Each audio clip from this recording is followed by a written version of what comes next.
Hello everyone, I welcome you all to my YouTube channel Current Ka Affairs. Here I discuss few articles from The Hindu and Indian Express and some related editorials. Today topic of discussion is first will be on alternative to hanging. This is related to death penalty and is there any other alternatives to it? Second is on discrimination in the IITs. Third, third discussion will be on Great Nicobar, a grave mistake in Great Nicobar, and fourth is about waste to energy plant. So let's start our today's class. The first news is Supreme Court bench seek data on alternatives to hanging. So the news is Supreme Court has asked center to provide data on alternative to death by hanging. Okay. जो present case है, if somebody is convicted of some grievous crime, then he'll be given death penalty and he'll be hanged to death. So the Supreme Court has asked the center that it must find out some other alternatives that can be more dignified, less painful, and socially acceptable. And ये discussion इसलिए शुरू हुआ because there is an advocate by name Rishi Malhotra and he has petitioned uh, and he has asked on the constitutionality of death by hanging because even in this modern age if we are doing it which is very painful and kind of cruel too because if you see section 354 clause 5 of code of criminal procedure इसमें लिखा है that a person sentenced to death shall be hanged by the neck till he is dead. So it's really cruel and barbarous. And अभी जो बाकी developed countries है, they are also going for some other alternatives. Like in USA, there is a lethal injection is given to a convict, and there are other many other possibilities. So we'll see why there is a need to have an alternative and जो present system है उसके क्या limitation है. So the first is prolonged and painful procedure. So if you have read the definition under this section, which I have said before, so it is you will realize that how gruesome it is. Then it is traumatizing for witnesses, families, and their loved ones. So many believe that it is a barbaric practice which was in use since time immemorial, but now in this modern society it should be discarded. Then it is violative of human rights. So a person, if we have a dignified right to life, don't we deserve a dignified death? Okay, so this is one of the issue. Then constitutionality of hanging, where former judges have uh, contested that the constitution was a compassionate and organic guide, and every convict is entitled to die in peace and not in pain. And these are some cornerstone of constitution. Then the equipments and trained personals who are giving them training and what is the procedure, how it should be done, because there is a risk of botched execution. So all these reasons which is compelled Supreme Court to look for some other alternatives. Then here are some of the alternatives that is being practiced in and around the world. First is life imprisonment without parole. Then second will be lethal injections, which is practiced in USA. Then electrocution, gas chamber, and this is shooting by firing squad. But even though these are alternatives, I find them equally barbaric. So I think these three will be cancelled out. I think some of the committee have also cancelled out this one. So we are left with this one, or we'll see what are other alternatives that are suggested by this committee. According to Justice Narasimha, he has said that hanging is the closest to painless. So maybe If we do not find any other alternative which is more humane, then we'll go ahead with this only. The second news is about discrimination in IITs. Basically, it's an editorial written in The Hindu, and it was written by two former IIT students, and they tried to give an empathetic view over discrimination that is prevalent in IITs. So there is some other report which have said that 33 IIT students have died by suicide in last 5 years. And this news came up because recently there's a Dalit student by name Darshan Solanki. He was an undergrad student at IIT Bombay, and he died of suicide this year. So, what are the reasons why these IITians, who are the brightest mind of this country, are subjected to what kind of situation that they are taking this kind of step?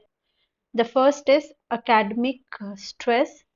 Obvious है that these engineering or medicine, these are some of the most competitive field, and the academic pressure and to handle all the classes projects is quite stressful. Then second is homesickness. Some of the students, especially these undergrad students, they are the one who are for the first time they're leaving their home. So जो एक family को miss करना and that loneliness जो है वो काफ़ी ज़्यादा यहाँ हो जाता है. Then the intense competition obvious they have come up, they have given the most competitive examination. Then that doesn't mean कि life वहाँ set हो गई. After that also they have to compete for their grades, then their placement, then every other curricular activity. So there's lot of competition there which kind of bother them. Then discrimination किस किस वे में होता है that we'll discuss. इसी point पे ये पूरा article है. Then mental health issue, they undergo anxiety and depression, and they don't know, many of them don't know what to do about it. Family expectations, that सबको लगता है आपका बच्चा आईआईटी में चला गया है then life set है, but it comes with huge burden, and अगर वो realize नहीं होता है तो it bothers that student a lot. So these are some of the reasons, but in this article we'll specially discuss about kind of discriminations that they go through. The author of the article says that the establishment of casual link of discrimination is challenging. So ये जो case हुआ था, then there was a committee who said कि ये suicide का reason है because he was getting very less marks since last semester. So very easily they have said it because अगर कोई डिस्क्रिमिनेशन हो भी रहा है देन उसको सर्टिफाई कैसे करेंगे. जो विक्टिम है उनकी सिस्टर ने तो कहा है that there was a discrimination, but what is the evidence? Because these discriminations are very subtle, they are very layered, you know. एक जेस्चर से पता, जेस्चर होता है, एक उनका तरीका होता है बात करने का, और ये सबको कैसे असर्टेन करेंगे. So there is it is very difficult to establish this fact. Then second is tyranny of merit. It means that, it basically means that suppose आप आईआईटी में जा रहे हो, आप एक बच्चे से पूछे आपके मार्क्स कितने आए थे, एंड द मोमेंट वो मार्क्स बताता है आप उसका सब जान लेते हो, क्या कास्ट होगा, कहाँ से आया होगा, ठीक है. And they start looking down upon him.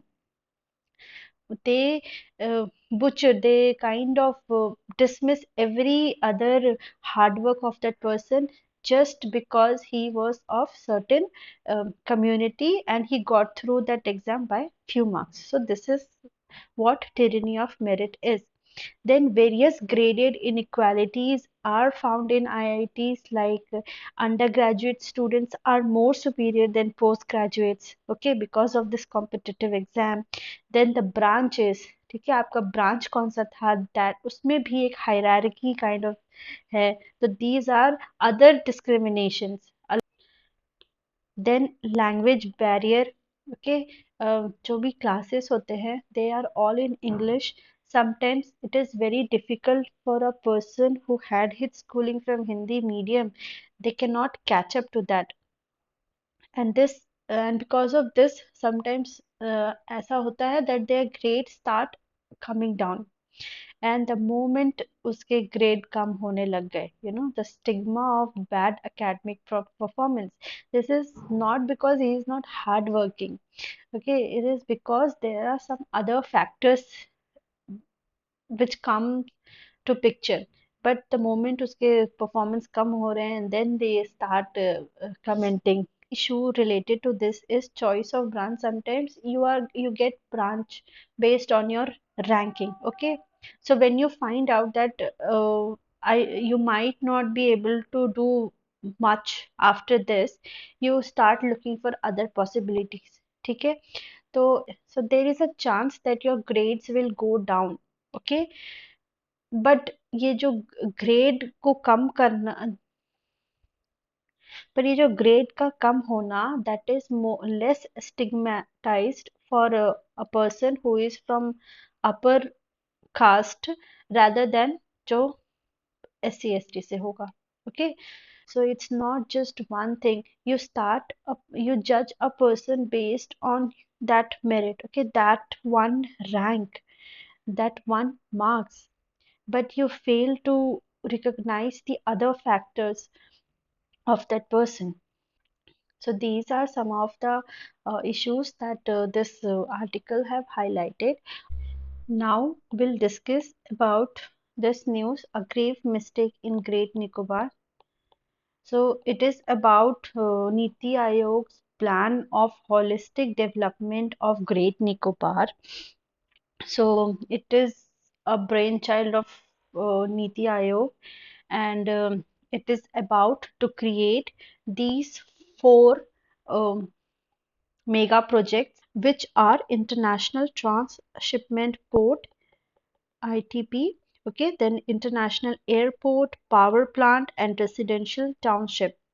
So you can see, so the goal is to provide framework for development of a new greenfield city in this Great Nicobar. This article is basically talking about the haste that the government is making to make this project a reality is quite doubtful, and it is not supposed to happen in this way.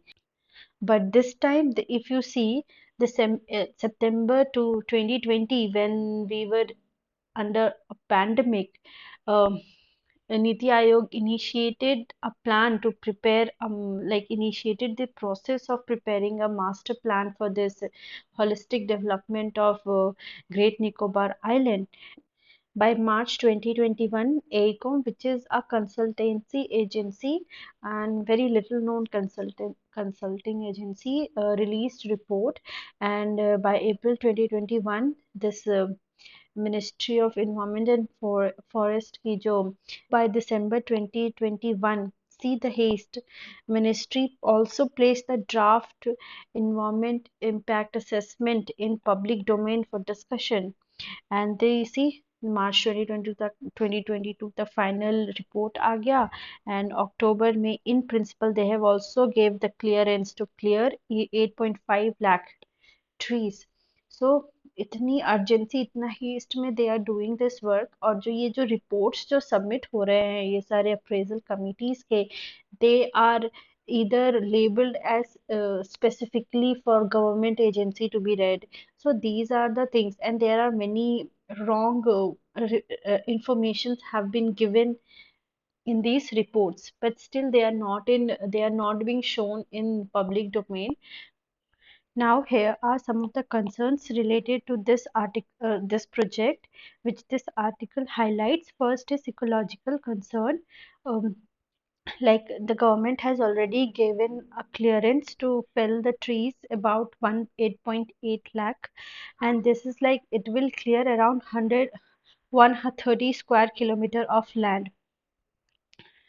Okay, then it will threaten the coral reef. In some of the reports, they have mentioned that around this island there are minimum coral reef, but that is not true. Then it is also a nesting site of giant leatherback turtle. Okay, then this island is a home to around 600 species, more than 600 species. Then it is also a significant flyways. Okay, there are many migratory birds who visit this island. Then around 81% of the land is covered by either national park, reserves, forest. Okay, this land has tropical evergreen wet forest. So these are some of the ecological concerns related to it. The second is it is also against the rights of tribal communities.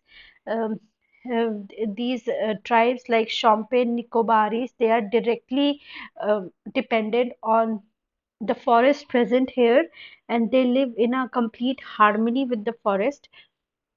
ये जो forest में sacred groves होते हैं, if you start clearing them also, then they will lose their very identity. Then economic feasibility, like इसमें ये है कि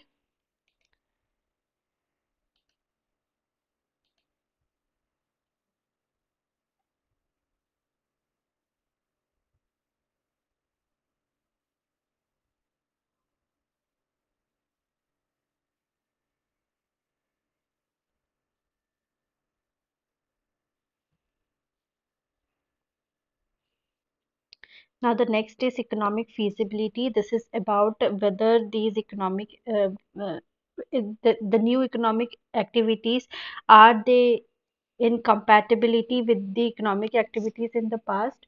Normally ये island nations में बहुत ही limited technology वाले ही economic activities हुआ करते थे. So how it they will make it compatible with the people, compatible with the environment around it, will be a challenge. Then the tectonic instability. So this is also very close to the epicenter of 2004 earthquake. Okay, so ये जो land है, this island, great Nicobar, और इसके southern most point is Indira point, जो कि डूब भी गया था उस टाइम पे. So this is very closest. This is in a very vulnerable position as far as tectonic instability is concerned. Then it is also close to ring of fire. Okay, so और जो ये environment impact assessment की report है, उसमें भी they have mention that it is very prone to severe natural disasters. Also, India has projected itself as the champion of conservation, somebody who has given more prominence to environment. So, after all this, if we put environment at the second place and prioritize our economic uh, benefits, and will not serve as a good precedent. Now, the last article is understanding waste to energy plants. So, news में क्यों है ये? तो Kerala's first waste to energy project is about to come up in Kozhikode, and it have the capacity of 6 megawatt. This has a capacity of generating 6 megawatt of power. Okay, and okay, then what is waste to energy project? So it is a facility that converts solid waste into electricity. Okay, so जो here जो waste collect होता है, that will be burnt in an enclosed chamber, and जो heat produce होता है, that will run the steam, and that's how electricity will be produced. So ये एक process है, and these are being encouraged by the government because these are renewable source of energy. So what is the purpose of this? Purpose is twofold. First is to increase power generation capacity. Okay, so it is one of the alternative form of generating electricity. And then second is solid waste management. जो waste generate हो रहा है, that will be managed efficiently, and it will be put to use. Okay, सो ये एक diagram है where will see. सो जो जो waste generate होता है उसमें 50 to 60% is biodegradable waste, okay, and then second is non biodegradable, okay, that is about 25 to 30%, and the rest is like silt, stone, ये सब चीजें जो है कंकड़ पत्थर वो हो गए 15%. So okay, this is what a waste is composed of. तो इसमें ये है जो ये वाला है, okay, this non biodegradable waste जो है दैट उसमें 2 to 3% इज रिसाइकेबल, ठीक है, बट बाकी सारे जो हैं these are non recyclable, and this consists like low grade plastics, okay, and then some clothes, rags, these are non recyclable, and this is what will be used in this uh, waste to energy projects. एक example से समझते हैं, तो suppose जो ये plant आ रहा है कोझिकोडे में, and it generate around 300 tons per day का waste, okay, out of this suppose 205 is biodegradable, ठीक है, तो ये तो हम अलग वे में से इसको डील करेंगे, then 95 is 95 TPD is non biodegradable, और इसी में ही दिस 5 विल बी रिसाइकल, तो इसको भी हटाएंगे, और ये जो 90 जो है हो गए जो नॉन रिसाइकेबल है, and these are dry non recyclable non biodegradable waste जो है that will be used in generating power, okay. Then what are the challenges which is associated with this these kind of waste to energy plant is first low calorific value. The problem is the kind of what kind of waste you have. Mostly जो mixed waste है जिसमें biodegradable and non biodegradable are all mix together, उसकी जो calorific value है this is around 1500, but जो coal से जो कोल है उसमें हमें 800 मिल रहा है, तो कितना बड़ा डिस्टेंस है. And it also has high moisture content because we do not have that habit of segregating waste into dry and wet at our home, so that needs to be prioritized, okay. See, और जो non recyclable dry waste है, ठीक है, that has a calorific value of 2800 to 3000, and that is why they are being uh, they are being used in these energy plants, but we do not get these kind of the amount of these kind of waste cannot be is we are not able to generate. The next challenge is high cost. So the power that is generated from waste, it cost around 7 to 8 rupees per unit, but the same amount of electricity if generated from coal, it costs 3 to 4 per unit. So even though government is considering such a renewable source of energy to be used to be so even though if the government is considering to generate electricity from renewable resources, the cost is kind of pulling them behind. Then improper assessment, okay, the amount of waste that suppose एक area में एक plant establish करना है, तो they must have an assessment that what are the amount of waste that is generated here, out of which what is the quality of those waste, and how much they can get as non biodegradable dry waste. So these are very essential to have a plant, okay. Then competing priorities. So another challenge is, so एक तरफ we have a policy to reduce waste, okay, ये हमें waste को कम करना है, then we must recycle those waste that we generate ताकि landfill तक ये ना जा पाए. At the same time we want कि ज़्यादा वेस्ट रहे इस एक पर्टिकुलर टाइप का, ताकि हम वेस्ट टू energy plant खोल सके. So these are kind of competing priorities, and then there are certain regulatory challenges. So this is it for today. I'll see you tomorrow. Bye.